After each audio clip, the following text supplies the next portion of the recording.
kas teie hinnangul Eesti vajaks restarti ja kui, siis millist? No nulli ei saa lasta ikka. Nii palju on head tehtud, et ka, et muu kõrval, aga mina usun küll, et see natukene või palju arenguruumi on veel sisedemokraatiaks, mis tähendab eeskätt seda, et ei üritatakse rääkida kokkuleppimise nimel.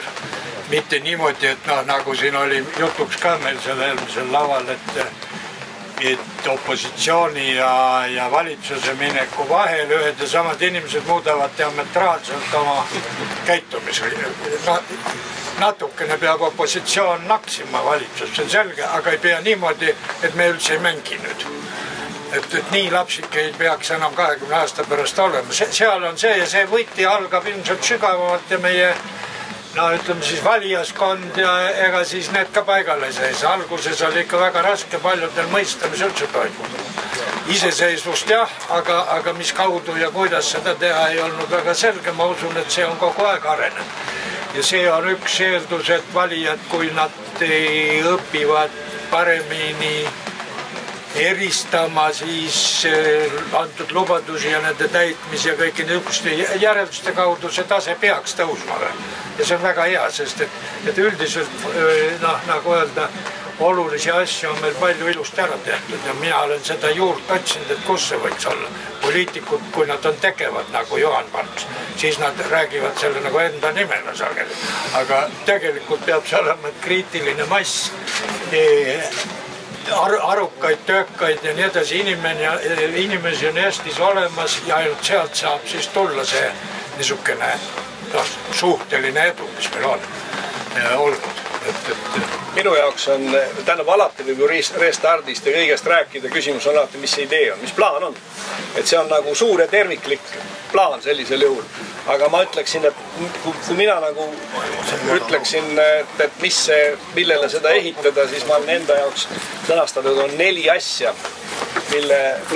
mis on tegelikult võti ja mida peaks nagu siis toetama. Esiteks on algatusvõime, teiseks töökus, kolmandaks kohusetunne ja neljandaks tarkus, kusjuures see tarkus ei ole mitte ainult lasertehnoloogia, vaid tarkus on ka puussepp, kes oskab puulusikat teha, nii et need 4 asja, et mina vaataks nagu kõiki asju, kõiki ideid läbi nende 4, kas see või teine abinõu toetab algatusvõimet või vastupidi vähendab algatusvõimet, sest palju asju on ka nii, et tegelikult ju otsused võtavad initsiatiivi maha, eks. Võt nii, kuule, aga Andres, kas me ei pea nagu hakkama sinnapoole minema? Eks võiks tõusta kuni vihma üle. Küsimus oli ka Juhanile, et oli, Juhan tegelikult nagu meil vastas, aga ma küsiks täpsustaks siis, et tänasel päeval siiski on kesksel kohal on raha, arvustatakse kõik, õpetajate palgad, kõik on arvutatakse välja. Kas oleks reaalne, et me jõuaksime sellise ühiskonnale, kus kesksel kohal olekski inimeste heaolu, seesama kestlikkus, jätkusuutlikkus printsiibina, seda tegelikult ju ei järgita. Kunagi ma esinesin mingisugusel seminaril 15 aastat tagasi, kus kultuuritegelaste organiseeritud seminar, kus nad ütlesid, et aitab sellest rahast rääkimisest, et räägime nüüd kultuurist, et me ei räägi rahast. Esimene sõnavõtja ütles, et selleks, et me saaksime kultuurist rääkida, on vaja rohkem raha. See on see mõõde, milles kõiki asju mõõdetakse. Ma olen muidugi 100% nõus, et mitte raha ei ole see, mille peale kogu oma... Tegelikult on üks niisugune lause olemas, mille ma justkui sõnastasin ümber ühest teisest lausest, et kui sa sead eesmärgiks elus raha, siis sa kaotad ka rahas. Kui sa sead eesmärgiks midagi muud, siis sa võidad ka rahas. Mina olen püüdnud seda põhimõtet järgida.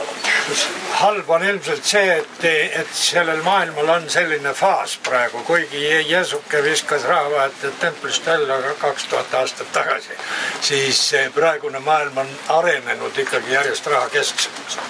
Nii et see on, et meie ei suuda üksi ka seda ilma tuua. See on muidugi nii ja naa. Vaata, kui minu arvates üks asi, millel Eestis tasuks tähelepanu pöörata ja mida tasuks vaadata, on hea tegevus.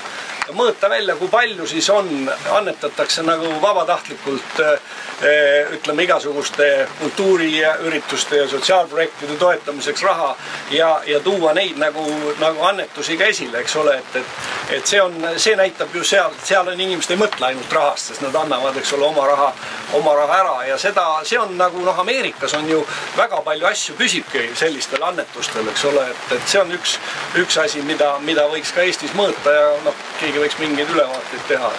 Kuule, aga me peame Andresega minema vist. Nüüd jääb meil üks turipunkt. Televaatajad jätame Juhan Partsi, sa saad jälle rääkida kõigist meist rohkem. Aga üks asi on see, et see on nüüd ka koht, kus lisaks sellele, et me küsime nüüd Juhanilt